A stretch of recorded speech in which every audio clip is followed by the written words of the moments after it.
Why, hello there, friends, and welcome back. My name is Navi, and today we're taking a look at PettyRevenge, where OPs serve some boomers the revenge that they deserve. Let's get started.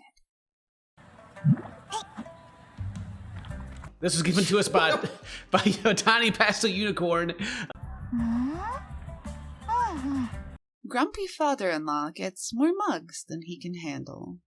This is a very unserious and low-stakes petty revenge story. That's our favorite kind, OP. Background: my, female 32, father-in-law, 67, is a stereotypical grumpy old man.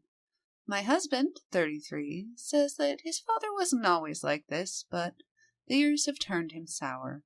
My father-in-law is always complaining about something, constantly going on right-wing political tangents, always inserting his opinion, even if it isn't involved in the conversation, and constantly whining that my husband and I never make time for him, despite having him over for dinner every other week. My husband tolerates but doesn't entertain his grumpiness. Good. I handle it like I would handle an incoherent toddler and just reply, "Wow, what an interesting thing to say," and then move along the conversation as if he weren't there. That is the correct thing to do, OP. Good job. Recently, my husband and I completely reorganized our kitchen. As most people do, we had far too many coffee mugs. We decided to get rid of half of them, about 17. That is far too many coffee mugs. You are not kidding. You got rid of half and that's 17? That's a lot of coffee mugs. We decided to get rid of half of them, about 17, so we put them in a box and set them aside to be donated. That evening, father-in-law came over for dinner and noticed the box of mugs by the front door. When he asked about it, we just said we had too many and needed to get rid of some. He immediately started rambling on about how wasteful our generation is, how we use something for 30 seconds and then throw it away, how his generation would always use an item until it fell apart, and then they would mend the item and keep on using it. He finished it off by saying someone his age would never consider discarding perfectly good items like that. I just responded with, "Okay," and continued on getting dinner ready without addressing it further. Good on you, OP. That sounds about right. Well, this last weekend, we had our Christmas celebration with my husband's family. We celebrated early due to multiple family members going out of state for Christmas. We enjoyed our evening despite a few grumblings from my father-in-law. Towards the end of the night, we all exchanged gifts. That was when my father-in-law opened a big box of 17 used coffee mugs. He looked at my husband and I with a confused look on his face, so my husband said, "Well, you were so vocal about how we shouldn't be getting rid of perfectly good mugs, so we decided to give them to you since you clearly wanted them." My father-in-law started making excuses about how he didn't need that many and how he already had some mugs and didn't have the space to keep them. My husband just shrugged and said, "I'm sure you'll find something to do with them. Your generation is very resourceful." It's only been 2 days since he got his new coffee mug collection, but he's called my husband and me 7 times, trying to convince us to take back the mugs. All I've said was, "It would be wasteful for us to take them back. Thank you so much for saving the perfectly good mugs." Well, OP, that was a very, very good form of petty revenge, and honestly, it was very amusing. I really hope your father-in-law takes good care of those mugs, and when one breaks, he uses some super glue to put it back together and just keep using it. You know, the way his generation used to whenever an item would fall apart. He did say his generation would never consider discarding a perfectly good item like that. Husband gives epic petty gift after ongoing boomer neighbor issues. I was told this story would be appreciated here. We moved into a rental house in a neighborhood with our 3 kids, and the day after we moved in, our boomer neighbor, let's call him Gene, knocked on the door after my husband left for work.